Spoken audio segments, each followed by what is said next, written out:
¿En serio, papá? ¿Pagando con moneditas otra vez? Se rió mi hijo delante de la cajera del supermercado, como si fuera una broma cruel. Esa noche, cuando el silencio llenó mi casa, saqué de mi cartera la moneda de plata de 1947, el año que él nació, la misma que cargo desde hace 30 años esperando el momento correcto para regalársela. Ahí estaba yo, contando centavos frente a extraños, mientras en mi caja fuerte descansaban monedas que valen más que su casa. Mi nombre es Don Abundio, y esta es la historia de cómo 50 años juntando moneditas me enseñaron que el verdadero valor no siempre brilla, y como una caja fuerte llena de historia le mostró a mi hijo que la riqueza real se mide en paciencia, no en prisa. Antes de contarte cómo unas monedas viejas cambiaron nuestra relación para siempre, suscríbete y comparte esta historia con alguien que sepa lo que es guardar tesoros que otros no ven. Lo que descubrió esa noche nos enseñó que a veces lo que parece poco vale más que todo. 3 vueltas a la derecha. Mis dedos artríticos conocían esa combinación como un rezo aprendido en la infancia. 2 vueltas a la izquierda. El mecanismo de acero protestó con un gemido oxidado que resonó en el sótano húmedo de mi casa. 1 vuelta completa. Clic, la puerta pesada se abrió como una herida en la oscuridad, liberando un brillo que no veía desde hace meses. El destello dorado me golpeó los ojos como un puñetazo de luz. Ahí estaban, ordenadas en bandejas de terciopelo negro, centenarios de oro que dormían desde la época de Porfirio Díaz, pesos de plata de la Revolución con las caras de héroes muertos, aztecas que brillaban como pequeños soles atrapados en el tiempo. Mis manos temblaron, no por la edad, sino por el peso de lo que significaba este momento. El aire del sótano cambió. Ya no olía a humedad y abandono, sino a metal precioso, a historia acumulada, a decisiones que había tomado en silencio durante 5 décadas mientras el mundo arriba seguía girando sin conocer mis secretos. Cada pieza tenía su historia. La moneda de 5 pesos de 1948 que compré con mi primer sueldo de albañil, el centenario de 1921 que adquirí vendiendo mi bicicleta, las piezas aztecas que conseguí cuando todos pensaban que el peso mexicano no valía nada. Tomé entre mis dedos la corona de la colección, un peso de plata de 1947, el año que nació Rodrigo. La había guardado especialmente para él, esperando el día perfecto para regalársela. 30 años cargándola en mi cartera, 30 años acariciándola en momentos difíciles, 30 años esperando que mi hijo entendiera que su padre no era el viejo tacaño que pagaba con centavos oxidados. Pero esa tarde, en el supermercado La Esperanza, cuando se rió frente a la cajera mientras yo contaba mis monedas para pagar el azúcar y el café, algo se rompió adentro de mi pecho. ¿En serio, papá? ¿Otra vez pagando con moneditas? Sus palabras siguieron rebotando en mi cabeza como balas perdidas. La vergüenza en sus ojos, la forma en que volteó la cara cuando la cajera me miró con lástima, el silencio incómodo de los otros clientes que hacían fila detrás de nosotros. Rodrigo no sabía que cada centavo que juntaba como un mendigo tenía un propósito. No sabía que esas monedas aparentemente sin valor me habían enseñado a reconocer las verdaderas joyas cuando las veía. No sabía que mientras él construía su exitosa carrera de contador, su padre había construido un imperio silencioso hecho de plata, oro y paciencia infinita. El tasador de la Ciudad de México me había llamado la semana pasada. Don Abundio. Su colección está valuada en... Las cifras bailaron en mi cabeza como números de lotería. Millones de pesos. Suficiente para comprar 10 casas como la de Rodrigo. Suficiente para demostrar que el viejo pobre que lo avergonzaba era más rico que todos sus amigos contadores juntos. Pero el dinero nunca había sido el punto. El verdadero tesoro estaba en cada hora que pasé estudiando catálogos, en cada feria dominical buscando piezas únicas, en cada sacrificio silencioso para completar series que nadie más valoraba. Era la disciplina que me enseñó mi padre, la misma que traté de transmitirle a Rodrigo antes de que el mundo moderno se lo llevara lejos de mí. Cerré los ojos y respiré profundo. El momento había llegado. Esta noche, mi hijo conocería la verdad. Esta noche, descubriría que las moneditas que tanto le daban vergüenza valían más que todo lo que él había logrado con sus números y sus corbatas elegantes. ¿Cómo había llegado un simple albañil de San Miguel de los Milagros a tener semejante fortuna escondida? La respuesta estaba en 50 años de lecciones que el mundo había olvidado: paciencia, respeto por la historia y la sabiduría de saber esperar. Rodrigo tenía 5 años cuando me pidió por primera vez que le enseñara el juego de las monedas. Así le decía a mi pasión por coleccionar, con esa inocencia que solo tienen los niños que ven magia donde los adultos ven obsesión. Era 1952, y yo acababa de comprar mi primera pieza seria, un peso de plata de la época de Maximiliano que encontré en el mercado de antigüedades de Morelia, envuelto entre cachivaches que el vendedor no sabía valorar. «Papá, ¿por qué esta moneda tiene una cara diferente?», me preguntó Rodrigo, sus deditos pequeños acariciando el relieve del emperador austriaco con la misma reverencia que yo sentía. Le expliqué que esa moneda había visto la historia, que había pasado por las manos de revolucionarios y conservadores, que cada rayón en su superficie contaba una historia de México que los libros no podían narrar. Sus ojos se iluminaron como luciérnagas en la noche cuando le conté que el emperador que aparecía en la moneda había vivido en un castillo, que había llegado desde muy lejos para gobernar nuestro país, que esa pequeña pieza de plata era como un pedacito de cuento de hadas que podíamos tocar. Durante años, cada domingo por la tarde, Rodrigo y yo nos sentábamos en la mesa de la cocina mientras su madre preparaba café de olla, y él me ayudaba a limpiar las monedas nuevas que conseguía, clasificarlas por época y país, ordenarlas en los álbumes que hice con cartón y papel celofán. «¿Esta vale mucho dinero, papá?», preguntaba siempre, y yo le respondía que su valor no estaba en lo que costaba, sino en lo que representaba, la paciencia de buscar, la satisfacción de encontrar, la disciplina de guardar lo que otros descartaban. Recuerdo vívidamente el día que cumplió 8 años y le regalé su primera moneda propia, un centavo de 1943 con un error de acuñación que la hacía única en el mundo. «Es tuya, mijo, cuídala como si fuera un tesoro», le dije, y él la abrazó contra su pecho como si fuera el juguete más valioso del universo. Pero algo cambió cuando Rodrigo entró a la secundaria en el pueblo. Los otros niños se burlaban de su hobby raro, decían que coleccionar monedas era cosa de viejos pobres, que los niños modernos coleccionaban cartas de fútbol o trompos, no chatarra oxidada. Un día llegó a casa llorando porque sus compañeros le habían dicho que su papá era un pepenador de monedas, y por primera vez vi vergüenza en sus ojos cuando me miró. «Papá, ¿por qué no coleccionas algo normal?», me preguntó esa tarde, y sentí como si me hubieran arrancado un pedazo del corazón. Gradualmente, los domingos en la mesa se volvieron solitarios. Rodrigo prefería estudiar, ver televisión, salir con amigos, cualquier cosa menos pasar tiempo con las moneditas viejas de su padre.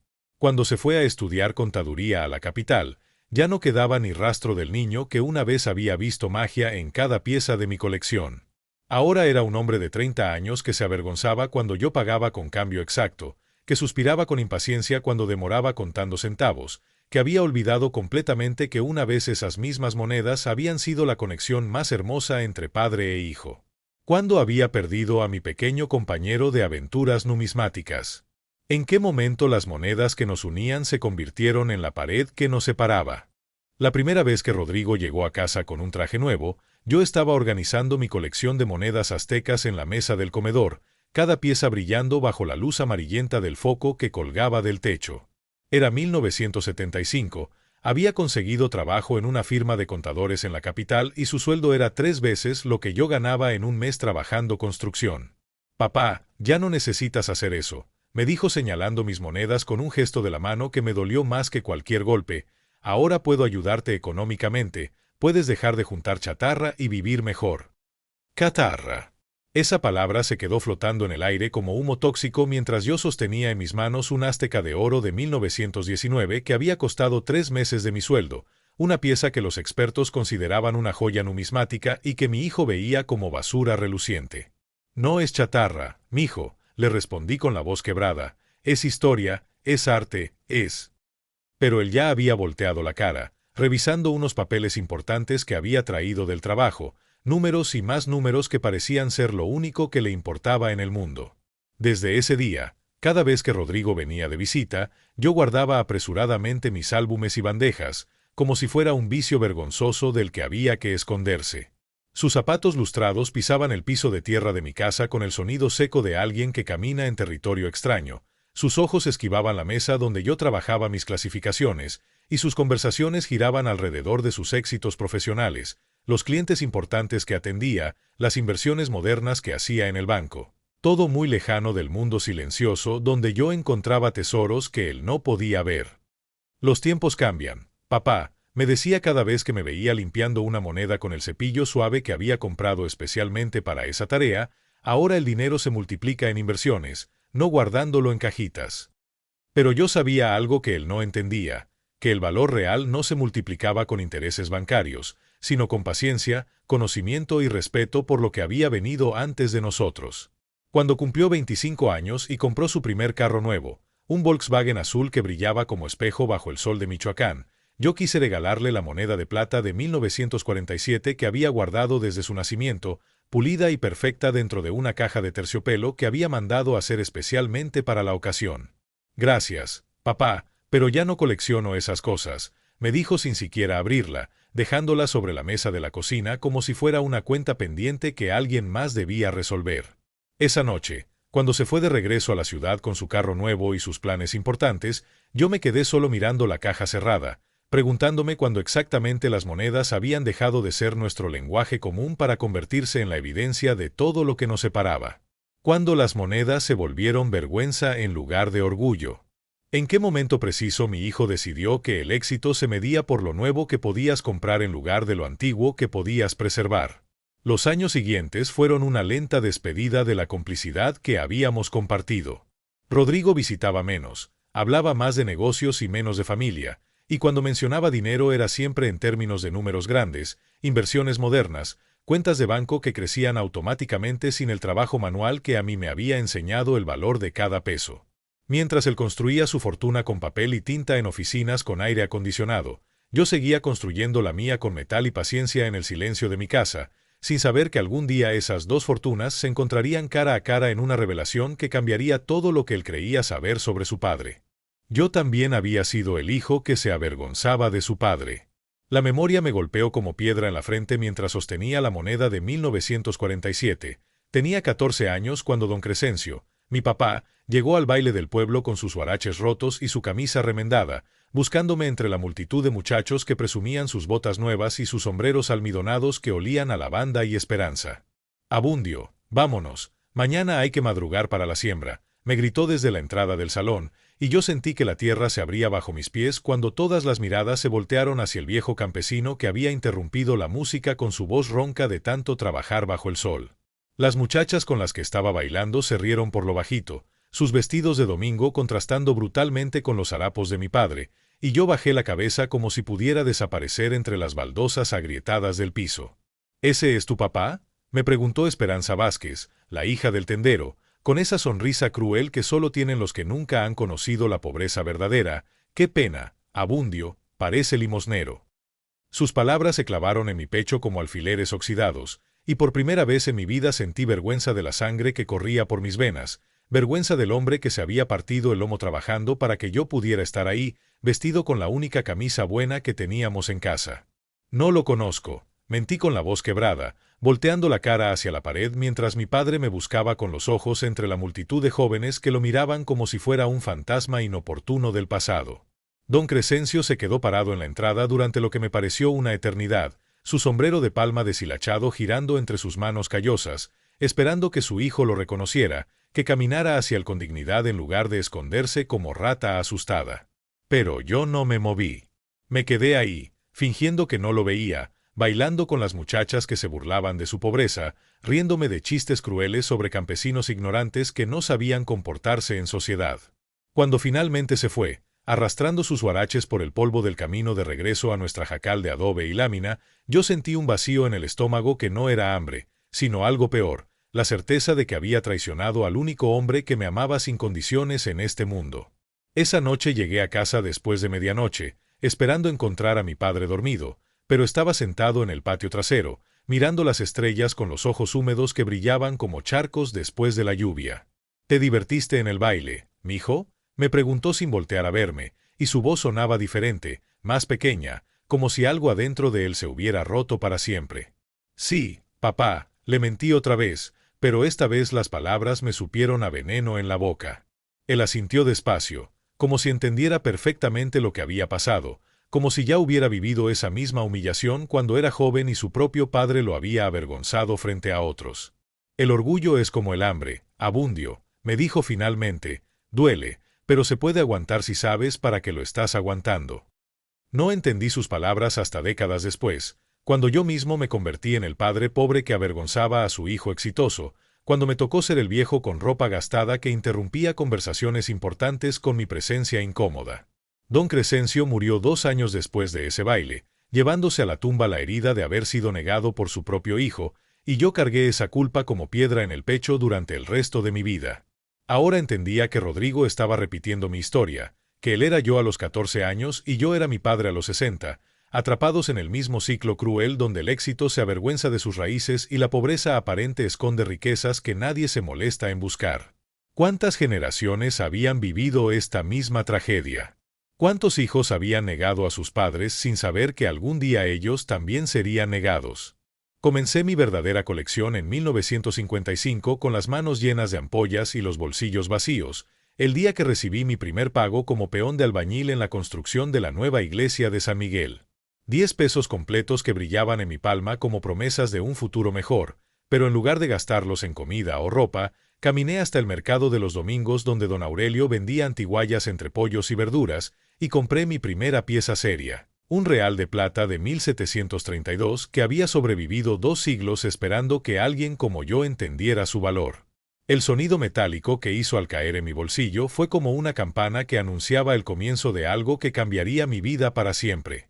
Desde ese día, cada peso que ganaba se dividía en 3 partes, una para comer, otra para vivir, y la tercera para alimentar esa pasión que crecía en mi pecho como planta sedienta había. Las manos se me manchaban de óxido verde cuando limpiaba monedas de cobre viejo, y mis dedos aprendieron a distinguir la textura de la plata auténtica del metal falso solo con el tacto, como si mis yemas tuvieran ojos propios que veían lo que otros no podían ver. Los sábados por la mañana me levantaba antes del amanecer y caminaba kilómetros hasta los mercados de pueblos vecinos, buscando entre montañas de cachivaches las joyas que los vendedores ignorantes ofrecían por centavos, pesos de la revolución que habían rodado por campos de batalla, centenarios de oro que habían sobrevivido crisis económicas, monedas conmemorativas que habían sido acuñadas para celebrar momentos históricos que ya nadie recordaba. Desarrollé un ojo clínico que me permitía detectar falsificaciones desde metros de distancia. Aprendí a leer catálogos especializados que conseguía prestados en la biblioteca municipal, memoricé fechas y errores de acuñación que convertían piezas comunes en tesoros invaluables. Mis compañeros de trabajo se burlaban de mi manía rara, decían que era tonto gastar dinero en fierros viejos cuando podía comprarse una radio nueva o zapatos de cuero, pero yo sabía algo que ellos no entendían, que cada moneda era una inversión a largo plazo, una apuesta al futuro basada en el respeto al pasado. Durante los años 60, cuando la inflación devoraba los ahorros de todos mis vecinos, mi colección siguió creciendo en valor como un río que nunca deja de fluir, cada pieza multiplicando su precio mientras el peso mexicano se devaluaba año tras año. Aprendí a documentar cada adquisición en cuadernos que escribía con letra cuidadosa, anotando la fecha de compra, el precio pagado, la rareza de cada pieza, creando un archivo que décadas después me ayudaría a entender la magnitud de lo que había logrado construir sin proponérmelo conscientemente. Las tardes de lluvia las pasaba en mi mesa de trabajo, limpiando oxidación con cepillos suaves, organizando series completas por épocas y denominaciones, envolviendo las piezas más valiosas en algodón como si fueran bebés recién nacidos que merecían cuidado especial. El olor a metal viejo se convirtió en el perfume de mi casa, y el sonido de monedas chocando suavemente se volvió la música de fondo de mi vida solitaria. Nunca calculé el valor total de lo que estaba acumulando. Para mí cada moneda tenía worth beyond money. Era historia tangible, arte miniaturizado, conexión directa con las manos que las habían tocado antes que yo. Cuando Rodrigo era pequeño y me ayudaba con las clasificaciones, yo pensaba que le estaba enseñando paciencia y respeto por la herencia cultural, sin imaginar que años después esas mismas lecciones se convertirían en la muralla invisible que nos separaría para siempre. 50 años después, sentado frente a mi caja fuerte llena de tesoros que el mundo exterior no podía ver, me di cuenta de que había construido más que una colección. Había creado un imperio silencioso que valía millones de pesos, todo por la disciplina de guardar lo que otros descartaban y valorar lo que otros despreciaban. La moneda de plata de 1947 vivía en el bolsillo secreto de mi cartera desde hacía 30 años, envuelta en un pedacito de tela azul que había cortado de la primera camisa que le compré a Rodrigo cuando nació. Cada mañana, al vestirme para ir al trabajo, mis dedos la buscaban automáticamente como quien busca un rosario o una medalla milagrosa. y el contacto frío del metal contra mi piel me recordaba el propósito que había guiado mi vida desde aquel día de febrero, cuando el doctor me puso a mi hijo recién nacido en los brazos y yo sentí que el mundo entero cabía en esas 3 kilos de humanidad arrugada y perfecta. Esta moneda es del año que naciste, le había susurrado a Rodrigo esa primera noche en el hospital, mostrándole la pieza reluciente que había conseguido especialmente para marcar su llegada al mundo. Algún día te la voy a regalar cuando entiendas lo que significa ser parte de una historia más grande que nosotros. Pero ese día nunca llegó. Los años pasaron y la moneda siguió esperando en mi cartera, testigo silencioso de todas las conversaciones que nunca tuvimos, de todos los momentos en que quise dársela pero algo me detuvo. Su cumpleaños número 15, cuando estaba más interesado en la bicicleta nueva que en historias de monedas viejas, su graduación de preparatoria, cuando sus amigos se burlaron de mis regalos raros, su boda, cuando su esposa me miró con esa sonrisa educada que usan las personas bien educadas para tolerar a los suegros pobres y sus costumbres extrañas.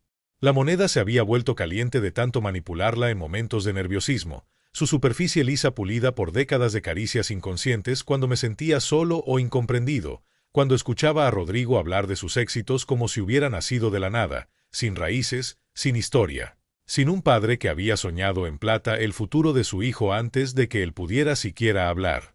Durante las visitas familiares yo la acariciaba por debajo de la mesa mientras Rodrigo me explicaba con paciencia condescendiente por qué debía modernizarme, porque las inversiones bancarias eran mejor que las antigüedades. ¿Por qué guardar monedas era una pérdida de tiempo en el mundo actual donde el dinero se movía electrónicamente y la historia se archivaba en computadoras? Papá, tienes que entender que los tiempos cambiaron, me decía cada vez, y yo asentía con la cabeza mientras mis dedos apretaban la moneda que cargaba su fecha de nacimiento, preguntándome si algún día él entendería que algunos valores trascienden los tiempos y que algunas tradiciones valen más que todas las modernidades juntas. La mañana de aquel fatídico domingo, cuando decidí acompañarlo al supermercado para comprar los ingredientes del almuerzo familiar, llevé la moneda de 1947 en mi mano izquierda en lugar de guardarla en la cartera, como si presintiera que ese día sería especial, que finalmente tendría el valor de regalársela después de tantos años de espera. Había planeado todo perfectamente, pagaría las compras con el cambio exacto que había juntado durante la semana, y después, cuando estuviéramos solos en el estacionamiento, le daría la moneda diciéndole que había llegado el momento de que conociera la historia de su año de nacimiento, de que entendiera que su padre no era solo un viejo que juntaba chatarra, sino un hombre que había guardado 30 años de amor en una pieza de plata, esperando el momento perfecto para compartirlo. Pero cuando llegamos a la caja y empecé a contar mis monedas una por una, metódicamente como siempre lo hacía, Rodrigo no vio amor ni paciencia ni tradición familiar, solo vio a un viejo vergonzoso que retrasaba la fila con su manía de pagar con centavos como si fuéramos pobres de verdad. ¿En serio, papá? ¿Otra vez pagando con moneditas? Sus palabras cayeron sobre mi cabeza como martillazos, y la moneda de 1947 se volvió de plomo en mi mano mientras entendía que todos esos años de espera habían sido un error, que había guardado un regalo para alguien que ya no existía. El supermercado La Esperanza olía a detergente barato y fruta demasiado madura cuando Rodrigo y yo entramos esa tarde de domingo, él con su camisa planchada y sus zapatos lustrados que hacían ruido elegante contra el piso de linóleo rayado, yo con mi pantalón de mezclilla lavado tantas veces que el azul se había vuelto gris como mis canas. Habíamos venido por azúcar, café y leche condensada para el postre que su esposa quería preparar para la cena familiar, una lista simple que yo había memorizado mientras caminábamos desde su casa hasta el centro del pueblo, sintiendo el peso familiar de las monedas en mi bolsillo derecho y la moneda especial de 1947 calentándose en mi palma izquierda como un corazón de plata que latía al ritmo de mis nervios. La cajera era una muchacha joven que no me conocía, con el uniforme verde del supermercado y una sonrisa automática que se encendía y se apagaba según el tipo de cliente que tenía enfrente, y cuando llegamos a la caja registradora yo saqué mis monedas contadas como siempre lo hacía, ordenándolas por denominación sobre el mostrador de formica mientras calculaba mentalmente que tenía el cambio exacto para no complicar la transacción. Son 43 pesos con 50 centavos. Anunció la cajera después de pasar los productos por el escáner, y yo comencé mi ritual de siempre, primero las monedas de 10 pesos, luego las de 5, después las de 1 peso, y finalmente los 50 centavos que completaban la cuenta perfecta. Pero algo cambió en el aire cuando empecé a contar. Sentí la mirada impaciente de la gente que hacía fila detrás de nosotros, escuché los suspiros de una señora que cargaba a su bebé y revisaba su reloj con gestos exagerados. Vi cómo la cajera volteaba los ojos hacia el techo como si estuviera pidiendo paciencia a algún santo del comercio moderno. ¿En serio, papá? La voz de Rodrigo cortó el aire como cuchillo oxidado, cargada de una vergüenza que me golpeó el pecho como puñetazo. Otra vez pagando con moneditas. Se rió, pero no era risa de alegría sino de incomodidad social, esa risa falsa que usan las personas para disimular cuando algo les da pena ajena, y su sonido rebotó contra las paredes del supermercado como eco de burla multiplicada. La cajera se unió a su risa con una sonrisita cómplice, como si los dos compartieran un chiste privado sobre el viejo raro que retrasaba la línea con su manía de contar centavos, y yo sentí que el suelo se abría bajo mis pies cuando vi que mi propio hijo se había aliado con una extraña para burlarse de mí. Perdón por la demora, murmuré con la voz quebrada, apresurando el conteo mientras las monedas temblaban entre mis dedos artríticos que de repente parecían torpes e inútiles, manos de campesino ignorante que no sabían comportarse en el mundo moderno de las tarjetas de crédito y los pagos electrónicos. La gente susurraba a mis espaldas, «Qué pena con el señor, pobrecito, no tiene para una tarjeta, estos viejitos y sus costumbres», y cada palabra se clavaba en mi dignidad como alfileres envenenados mientras yo terminaba de pagar con la cara ardiendo de humillación. Rodrigo evitaba mirarme directamente, fingía revisar su teléfono celular como si tuviera asuntos urgentes que atender, distanciándose físicamente de mí mientras esperaba que terminara mi espectáculo vergonzoso. Cuando finalmente salimos del supermercado, él caminaba 3 pasos adelante como si no quisiéramos que lo vieran conmigo, y yo cargaba las bolsas del mandado junto con el peso aplastante de entender que para mi hijo exitoso yo no era un padre respetable sino una carga social que lo hacía ver mal frente a extraños. El éxito olvida el origen o simplemente se avergüenza de él. Durante todo el camino de regreso a su casa, Rodrigo habló por teléfono sobre negocios importantes mientras yo caminaba en silencio, apretando la moneda de 1947 hasta que los bordes se me clavaron en la palma como recordatorio doloroso de que había guardado 30 años de amor para alguien que prefería fingir que no me conocía antes que defender la dignidad del hombre que le había dado la vida.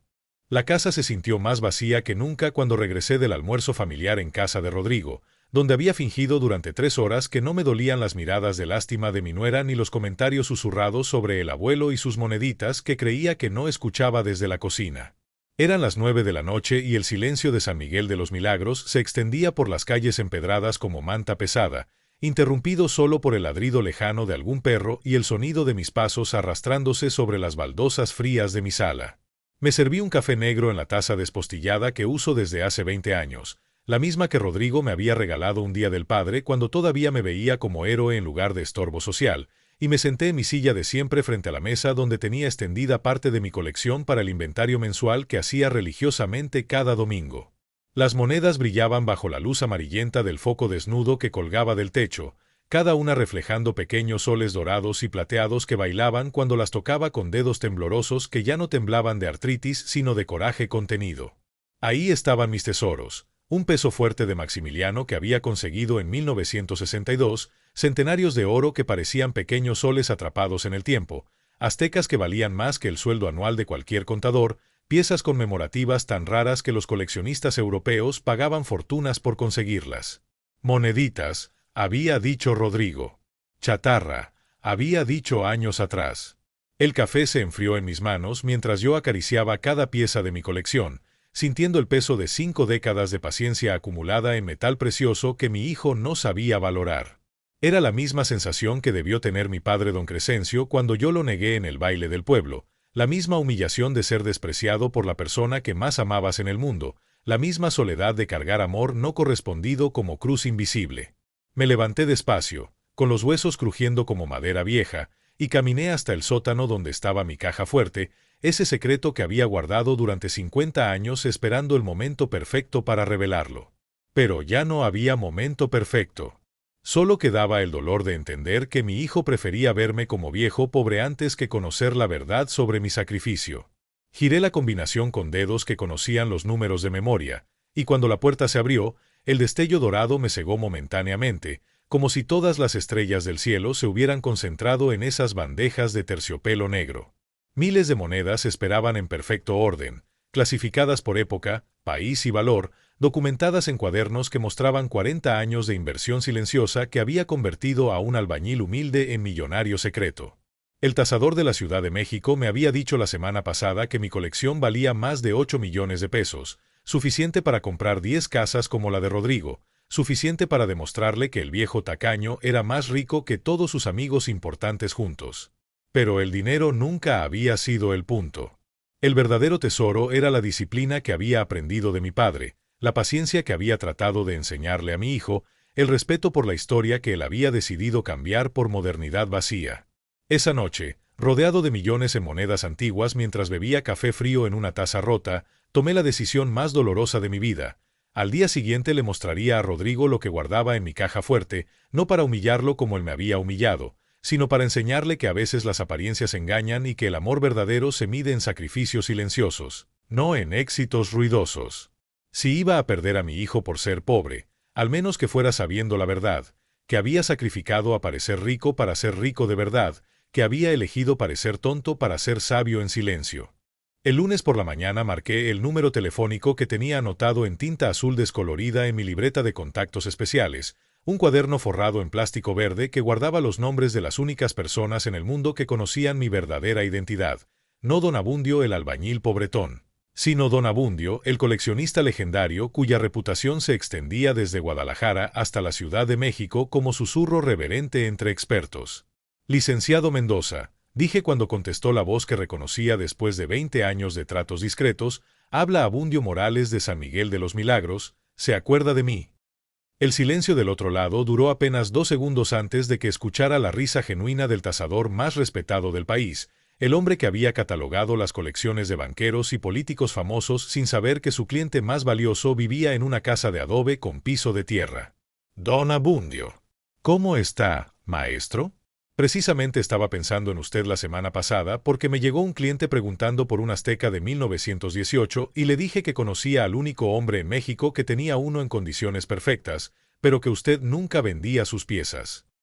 Su voz sonaba diferente cuando hablaba conmigo. No era la cortesía profesional que usaba con otros clientes, sino el respeto genuino que se reserva para los verdaderos conocedores, y yo sentí una calidez en el pecho que no había experimentado en años. Licenciado, necesito que venga a San Miguel esta semana. Quiero que revise toda mi colección y me dé una evaluación actualizada por escrito, con documentos oficiales y sellos legales, le dije con la voz firme que usaba cuando hablaba de negocios serios, muy diferente de la voz quebrada del viejo humillado que había salido del supermercado ayer. ¿Está pensando en vender, don Abundio? Porque le puedo conseguir compradores internacionales que pagarían cualquier precio por acceder a su inventario, especialmente por esa serie completa de la revolución que tiene. Pero yo no pensaba vender. Pensaba en algo mucho más valioso que el dinero. Pensaba en la expresión que pondría Rodrigo cuando viera los documentos oficiales que certificaran que su padre pobre poseía una de las colecciones numismáticas más importantes de América Latina. Después llamé a don Aurelio Vázquez, el anciano de Morelia que me había vendido mi primera moneda seria en 1955 y que ahora, a los 90 años, seguía siendo la memoria viviente del mundo numismático mexicano. Abundio, muchacho, me saludó con la voz temblorosa pero llena de cariño que reservaba para los pocos discípulos que habían entendido realmente sus enseñanzas. Qué gusto escucharte, pensé que ya te habías olvidado de este viejo. Le conté lo que necesitaba, una carta de recomendación que explicara mis credenciales como coleccionista, una especie de certificado moral que demostrara que no era un loco juntando chatarra, sino un experto reconocido en círculos especializados. Te voy a mandar algo mejor, me dijo con una sonrisa que pude escuchar a través del teléfono, te voy a escribir una carta contándole al mundo quién es realmente Abundio Morales, el hombre que construyó una colección que los museos envidiarían usando solo paciencia y sabiduría. La tercera llamada fue la más difícil.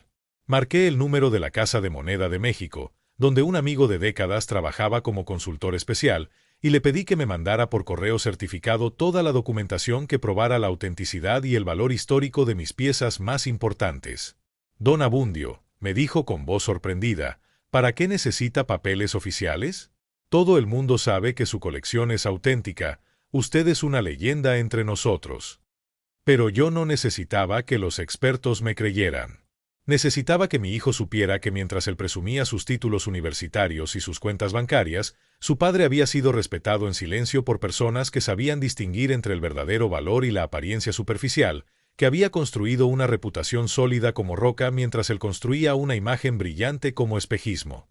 Era jueves por la tarde cuando tomé la decisión final, sentado en mi silla de siempre con los documentos oficiales extendidos sobre la mesa como cartas de un juego que estaba a punto de ganar o perder para siempre. El licenciado Mendoza había llegado esa mañana con su maletín de cuero negro y sus instrumentos de precisión. Había pasado 4 horas examinando mi colección con la reverencia de un sacerdote que maneja reliquias sagradas, y ahora tenía frente a mí la evaluación oficial, 8.300.000 pesos, certificado con sellos dorados y firmas que ningún banco se atrevería a cuestionar. La carta de don Aurelio descansaba junto a los documentos de la Casa de Moneda, un testimonio escrito a mano con la caligrafía temblorosa del anciano que me describía como uno de los coleccionistas más respetados de México, un hombre cuya sabiduría numismática es reconocida desde Tijuana hasta Mérida. Pero mientras leía esas palabras que me convertían oficialmente en millonario, lo único que podía sentir era el peso frío de la moneda de 1947 en mi palma izquierda. Esa pieza de plata que había cargado durante 30 años esperando el momento perfecto para regalársela a mi hijo y que ahora se había convertido en el símbolo de todo lo que habíamos perdido en el camino. ¿Era esto venganza o amor doloroso? La pregunta rebotaba en mi cabeza como eco en cueva vacía mientras imaginaba la cara de Rodrigo cuando viera estos papeles, cuando entendiera que el viejo que lo avergonzaba pagando con moneditas era más rico que todos sus clientes importantes juntos. Parte de mí quería verlo humillado como yo había sido humillado, quería que sintiera la misma vergüenza que yo había sentido cuando se rió de mí frente a la cajera, quería que supiera lo que se siente ser despreciado por la persona que más amas en el mundo. Pero otra parte de mí, la parte que seguía siendo padre a pesar de todo, solo quería recuperar a mi hijo, enseñarle que había juzgado mal al hombre que lo había criado, mostrarle que el éxito verdadero no se mide en apariencias sino en sacrificios silenciosos y disciplina constante. Tomé el teléfono con manos que temblaban más de emoción que de edad y marqué su número, escuchando los timbres que sonaban como campanadas de reloj que cuenta los últimos minutos antes de que todo cambie para siempre. ¿Papá?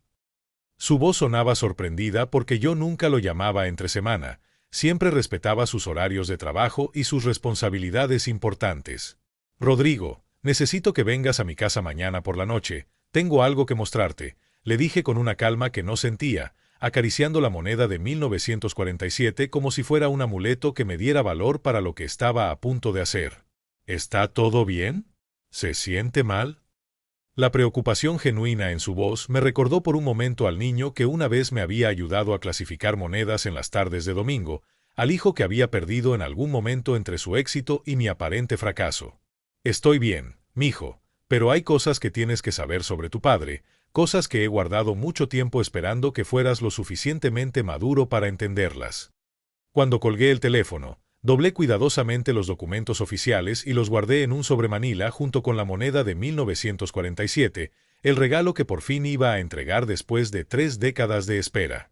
Mañana mi hijo conocería la verdad, que había vivido 30 años avergonzándose del hombre equivocado, que había despreciado al único millonario real que conocía en su vida, que había cambiado el amor incondicional de un padre por la aprobación superficial de extraños que no sabían nada sobre el verdadero valor de las cosas. ¿Era justicia poética o amor herido buscando reconciliación? Ya no importaba. Lo único que importaba era que mi hijo supiera quién era realmente su padre antes de que fuera demasiado tarde para reparar lo que el orgullo había roto entre nosotros. Rodrigo llegó el viernes a las 7 de la noche con su traje gris de oficina y esa expresión de hijo obediente que cumple con los deberes familiares sin mucho entusiasmo, el mismo gesto educado que había usado conmigo durante los últimos 10 años cuando venía de visita por compromiso social más que por cariño genuino. Lo hice pasar a la sala donde había preparado todo como escenario de teatro, la mesa central despejada excepto por el sobremanila que contenía mi vida secreta, 2 tazas de café humeante que había servido en la vajilla buena que solo usaba para ocasiones especiales, y la luz amarillenta del foco que colgaba del techo creando sombras dramáticas que bailaban sobre las paredes de adobe como fantasmas del pasado. ¿Qué pasa, papá?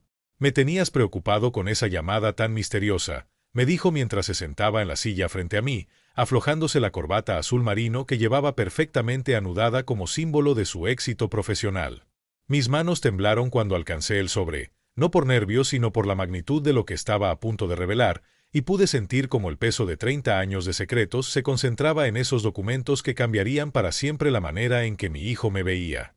Antes de mostrarte esto, quiero que sepas que todo lo que hice fue por amor, aunque no lo hayas entendido así, le dije con la voz quebrada, sacando primero la moneda de plata de 1947 envuelta en su tela azul desteñida por el tiempo.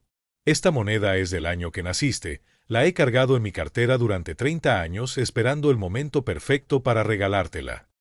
Rodrigo tomó la pieza entre sus dedos con la delicadeza de quien maneja algo frágil, y por un momento vi en sus ojos al niño de 5 años que una vez había tocado las monedas de mi colección con la misma reverencia, antes de que el mundo le enseñara a despreciar las cosas viejas de su padre. «Papá, es hermosa, pero no entiendo por qué», comenzó a decir, pero yo lo interrumpí sacando los documentos oficiales del sobre con manos que ya no podían disimular el temblor de la emoción contenida. «Lee esto, mijo, léelo completo antes de decir nada», le pedí extendiendo la evaluación oficial del licenciado Mendoza, viendo cómo sus ojos se movían de izquierda a derecha siguiendo las líneas de texto que describían una colección numismática valuada en más de 8 millones de pesos, propiedad de un tal Abundio Morales de San Miguel de los Milagros.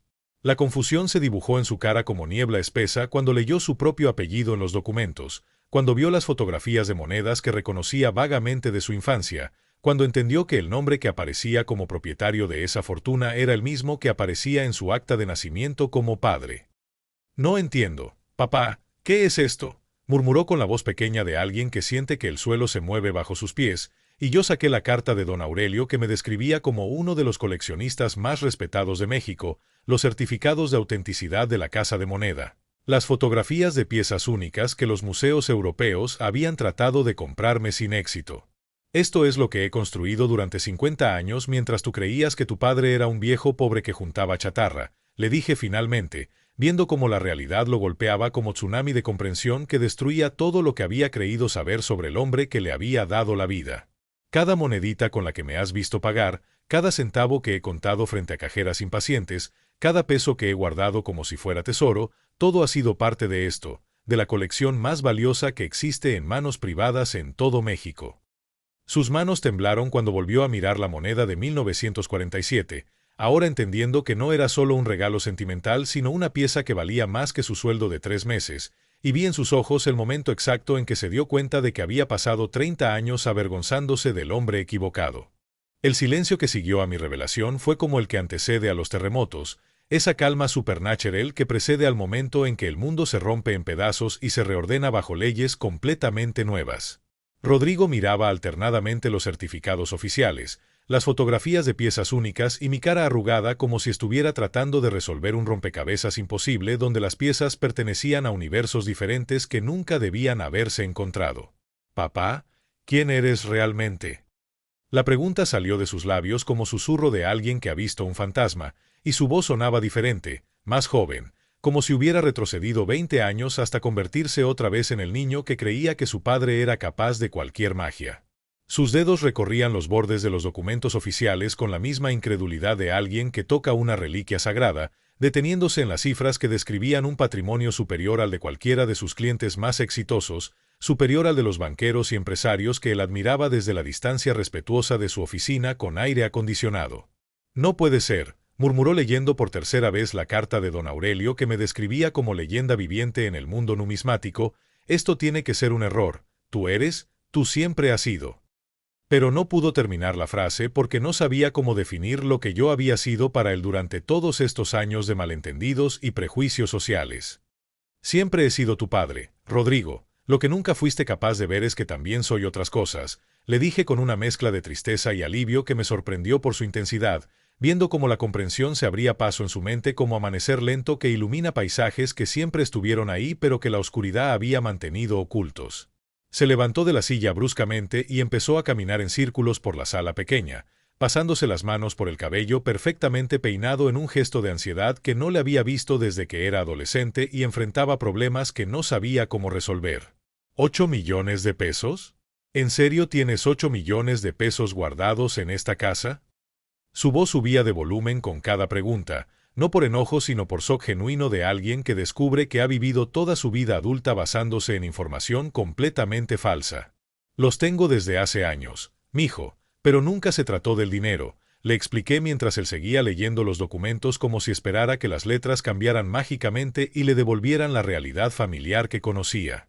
Se trataba de construir algo que durara más que nosotros, de preservar historia, de demostrar que la paciencia vale más que la prisa y que el conocimiento verdadero se gana con décadas de estudio silencioso, no con títulos universitarios que se compran en 4 años.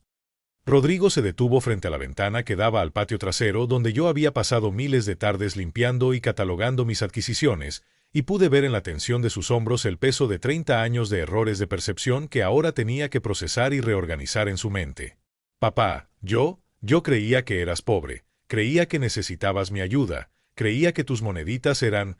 ¿Cómo pude estar tan equivocado? La vulnerabilidad en su voz me recordó al niño que una vez había llorado en mis brazos cuando los otros niños se burlaban de él, y sentí que algo se derretía en mi pecho como hielo bajo el sol de primavera. No estabas equivocado sobre mis sentimientos hacia ti, Rodrigo, le dije levantándome para acercarme a él, estabas equivocado sobre mis recursos, pero nunca sobre mi amor de padre que siempre ha estado ahí, esperando que fueras capaz de verlo sin vergüenza. Cuando finalmente me volteó a ver, sus ojos estaban húmedos y brillaban con una mezcla de admiración, confusión y algo que no había visto en mucho tiempo, respeto genuino hacia el hombre que había resultado ser completamente diferente de lo que él había imaginado durante toda su vida adulta. ¿Quieres que te cuente la verdadera historia, mijo? ¿Quieres saber cuánto costó construir esto que llamas imposible? Le pregunté a Rodrigo mientras él seguía mirando los documentos como si fueran escritos en un idioma extranjero que estaba aprendiendo a descifrar.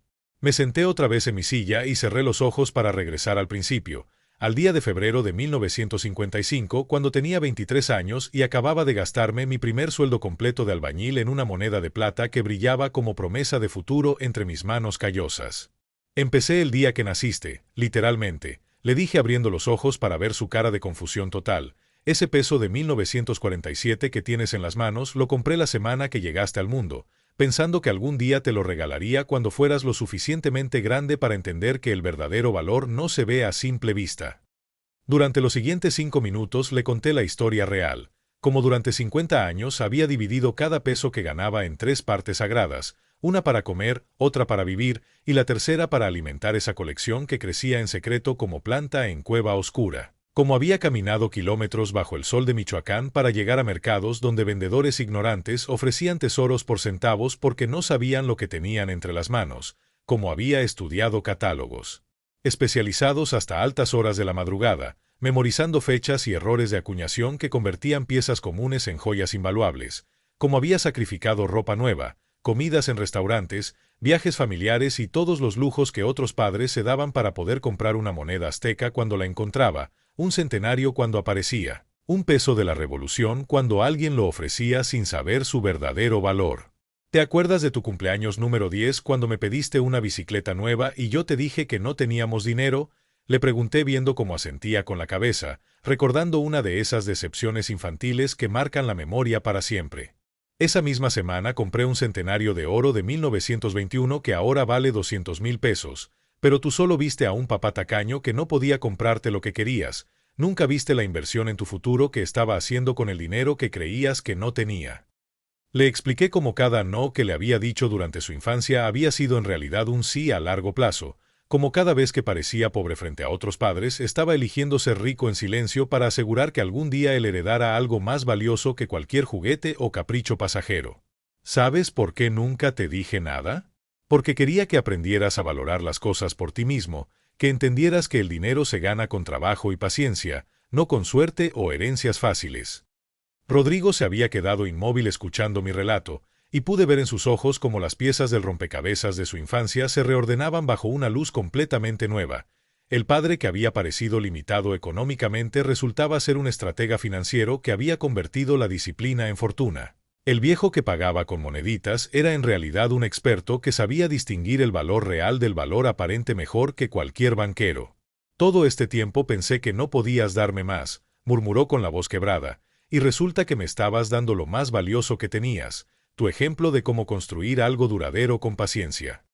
Le mostré entonces mis cuadernos de registro, 50 años de anotaciones meticulosas que documentaban cada compra, cada sacrificio, cada decisión de elegir el futuro sobre el presente inmediato, y vi cómo entendía finalmente que había heredado mucho más que dinero. Había heredado la lección de que la verdadera riqueza se construye gota a gota, peso a peso, decisión silenciosa tras decisión silenciosa, durante décadas de constancia que nadie ve pero que al final produce milagros que el mundo no puede explicar.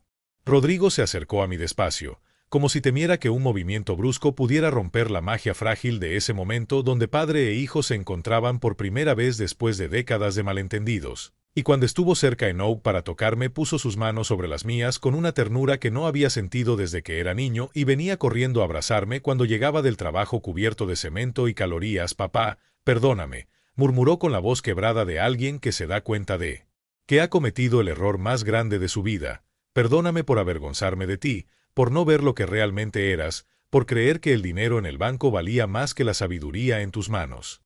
Sus palabras me llegaron directo al corazón como bálsamo en herida que había sangrado en silencio durante años, pero al mismo tiempo me hicieron entender que yo también había fallado como padre, que mi orgullo herido me había impedido explicarle la verdad cuando aún éramos tiempo de construir puentes en lugar de muros.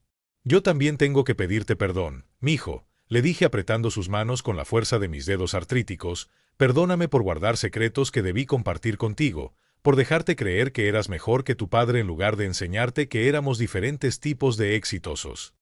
La luz amarillenta del foco creaba sombras danzantes en nuestras caras mientras hablábamos, y pude ver en los ojos húmedos de Rodrigo al niño de 5 años que una vez había tocado mis monedas con reverencia, mezclado con el hombre de 30 que acababa de descubrir que había juzgado toda su vida basándose en apariencias que engañan. ¿Sabes qué es lo más triste de todo esto?, le pregunté acariciando la moneda de 1947 que él había dejado sobre la mesa entre nosotros como símbolo de todos los regalos no dados y todas las conversaciones no tenidas. Que yo hice exactamente lo mismo con mi padre. Me avergoncé de don Crescencio porque era campesino pobre, lo negué frente a otros jóvenes, elegí la aprobación de extraños sobre el amor incondicional de quien me había dado la vida, y cuando me di cuenta del error ya era demasiado tarde porque él había muerto llevándose el dolor de haber sido despreciado por su propio hijo. Rodrigo cerró los ojos como si mis palabras le dolieran físicamente, y entendí que estaba procesando la magnitud de un patrón generacional que se repetía como maldición familiar. Hijos que se avergüenzan de padres que aparentan menos de lo que son, padres que guardan secretos por orgullo herido, familias que se rompen por malentendidos que el tiempo convierte en abismos imposibles de cruzar. Los dos aprendimos la misma lección al revés, dijo finalmente con una sonrisa triste que me recordó a la que yo había tenido cuando entendí mi error con don Crescencio. Tú aprendiste que aparecer pobre mientras eres rico te protege del mundo. Yo aprendí que aparecer rico mientras eres pobre te protege de la vergüenza. Pero ninguno de los dos entendimos que el verdadero valor no tiene que ver con las apariencias.